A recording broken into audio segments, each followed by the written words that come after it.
Fala aí pessoal, tudo bem? Hoje eu vim trazer aqui um modelo de vídeo um pouquinho diferente aqui no nosso canal, que é falando sobre algumas questões que costumam cair em processos seletivos. Essas questões específicas que eu vou trazer aqui hoje, eu respondi recentemente em um processo seletivo que eu fiz dentro da radiologia. Então vamos lá. Vamos à nossa primeira pergunta. Que nome se dá ao exame contrastado das vias excretoras biliares?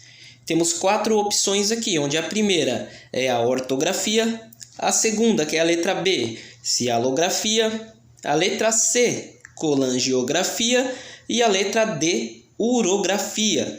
Vou dar um tempinho aí para vocês responderem e já chego aqui com a resposta para vocês explicando cada uma das alternativas. E para a primeira pergunta, temos as seguintes opções. Opção 1, a ortografia. A ortografia é exatamente o exame contrastado da aorta. A opção número B, cialografia. Também descartamos essa resposta, porque cialografia é o exame das glândulas salivares. A letra C, que é a nossa resposta correta, colangiografia, que é o exame das vias excretoras biliares.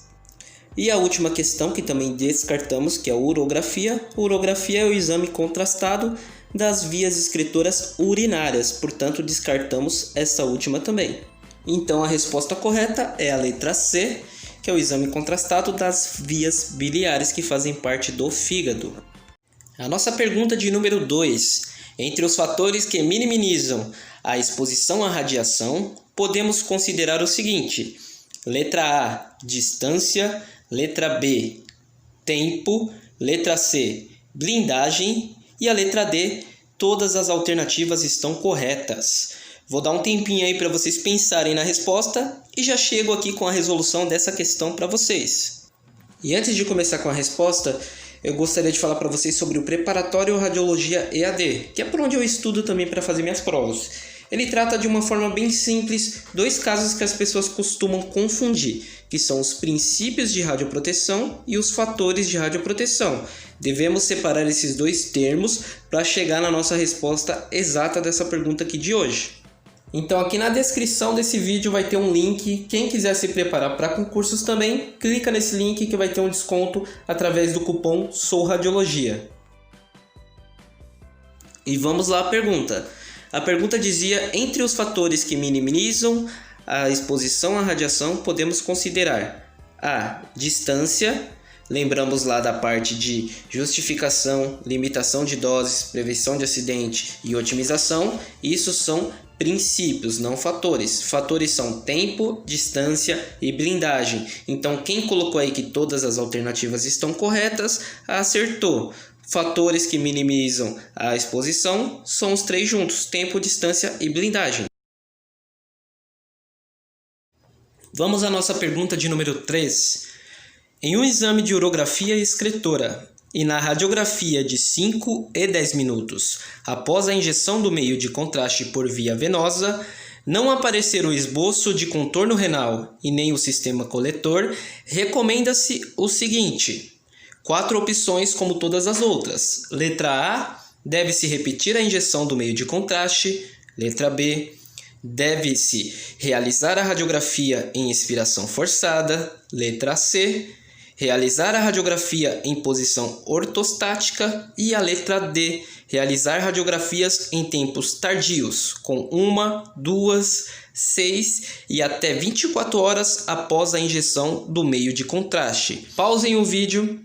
Respondam a questão que em seguida eu já venho com a resolução dela. E na nossa pergunta de número 3, temos as seguintes opções. Letra A, deve-se repetir a injeção do meio de contraste. Essa resposta está errada, porque o contraste ele tem uma certa quantidade que podemos utilizar, porque ele é nefrotóxico, ele faz mal para o rim. Então não podemos administrar 2 doses repetidas do meio de contraste. E na alternativa B, temos a manobra de Valsalva, muito utilizada nos exames de ED para pesquisa de hérnia de hiato. Não utilizamos a Valsalva nos exames de urografia excretora, portanto descartamos essa alternativa. E a próxima opção também está errada, que é realizar radiografia na posição de ortostática. Isso não vai ter muita influência nessa parte do exame. E a nossa opção correta é a letra D, realizar radiografias com até 24 horas após a injeção do contraste. Com isso, podemos ver se tem alguma obstrução e vamos registrando de acordo com as imagens radiográficas que formos fazendo. Outra radiografia que costumamos fazer também é a radiografia em decúbito ventral. Isso utilizamos muito nas nossas rotinas de exames contrastados.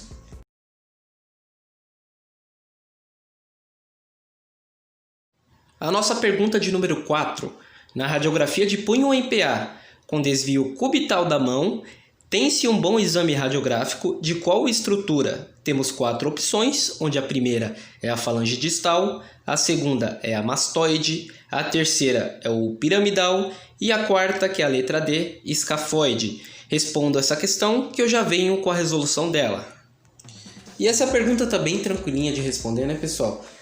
Temos as opções a falange distal e lembrando, temos que levar em consideração o rádio e a una quando falamos dos desvios unar e radial. Então já podemos descartar a primeira, que é a falange distal. Falange distal é a P e perfil os exames. Podemos descartar também a letra B, mastoide. A mastoide faz parte do crânio. Podemos descartar a terceira, que é o piramidal. Mesmo com a rotação, ele fica sobreposto ao piciforme. Observem essas duas vistas. A vista com desvio radial, o piciforme fica sobreposto ao piramidal. E a vista com desvio unar, onde o piciforme também fica sobreposto. Enquanto o escafoide, que é a resposta correta, conseguimos ver muito bem. Uma pergunta bônus aqui para vocês. Essa pergunta eu vou chamar de a questão polêmica. E mesmo com a portaria 453 revogada pela RDC 330, eu peguei uma pergunta dentro de um processo seletivo que vou compartilhar aqui com vocês agora. Vamos à pergunta. De acordo com a portaria número 453 de 1998, no que se refere a trabalhos com radiação ionizante, assinale a alternativa correta. Letra A. Limite de dose é o limite diário de exposição de um trabalhador envolvido com atividades radioativas. Letra B. O limite de dose anual para estudantes de 16 a 18 anos é de 6 millisieverts. Letra C. A dose equivalente anual de um trabalhador não deve exceder 50 millisieverts para o cristalino. Letra D. O trabalhador estará seguro se estiver com a sua dose abaixo do limite máximo permissível. Uma pergunta bem complicada, principalmente porque a portaria 453 foi revogada, mas mesmo assim caiu essa pergunta em uma prova. Então vou dar um tempinho aqui para vocês responderem, e em seguida eu sigo com as minhas observações. E a letra A da nossa pergunta diz o seguinte: o limite de dose é o limite diário de exposição de um trabalhador envolvido com atividades radioativas. Então já podemos descartar a primeira, porque quando se trata de limite, falamos de limite de doses anuais. Vamos pular para a letra C. A dose equivalente anual de um trabalhador não deve exceder 50 millisieverts para o cristalino. De acordo com a portaria 453, a dose anual para cristalino, para o IOE é de 150 millisieverts e para o estudante de 16 a 18 anos é de 50 millisieverts. E a letra D diz o seguinte: o trabalhador estará seguro se estiver com a sua dose abaixo do limite máximo permissível. E essa alternativa também está errada. Como sabemos, a radiação é capaz de ionizar o átomo que forma moléculas que com isso forma o nosso DNA, podendo haver alguma alteração na estrutura do nosso DNA. Assim como sabemos que cada organismo se comporta de uma forma, então não dá para afirmar que essa alternativa está correta. No que a gente tinha que se atentar é no enunciado, que diz segundo a portaria 453. E de acordo com a portaria 453, a dose para estudantes entre 16 e 18 anos em estágio de treinamento profissional, onde a dose efetiva anual é de 6 millisieverts e é proibida a exposição ocupacional de menores de 16 anos de idade.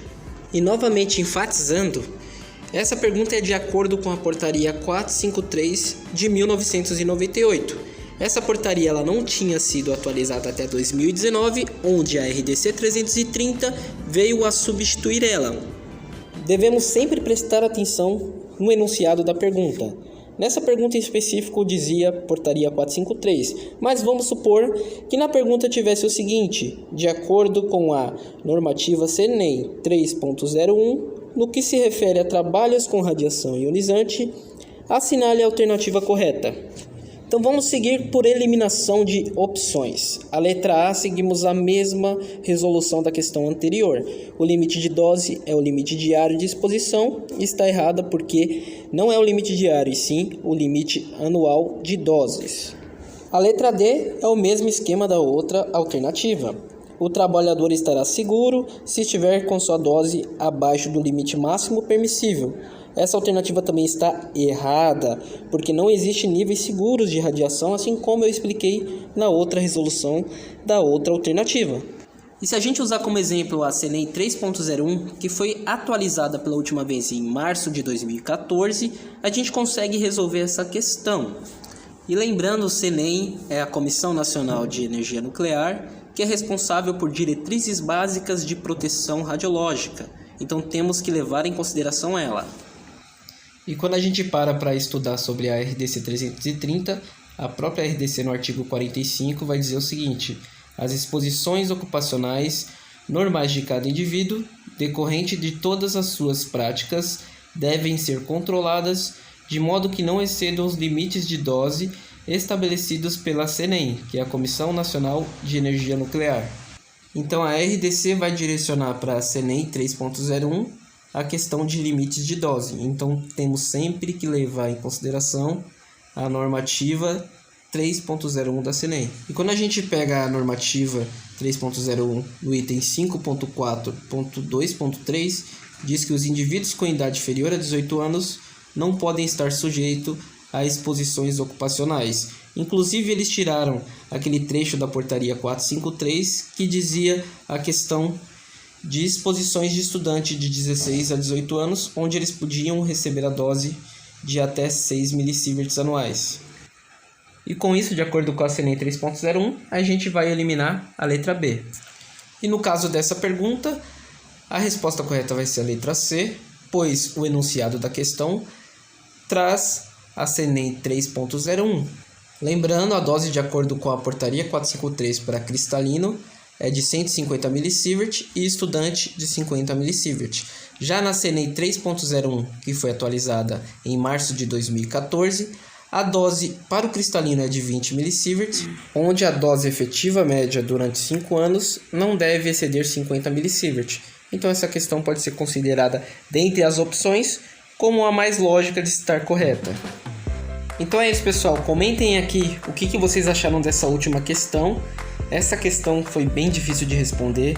Eu fiquei numa sinuca de bico tentando achar uma alternativa mais apropriada. E comentem aqui se vocês concordam com a resposta que eu coloquei aqui através desse gabarito. Não esqueçam aí de se inscrever no canal, deixar o seu joinha aí caso vocês gostem. E também de compartilhar aí para os seus grupos de estudo. Até a próxima!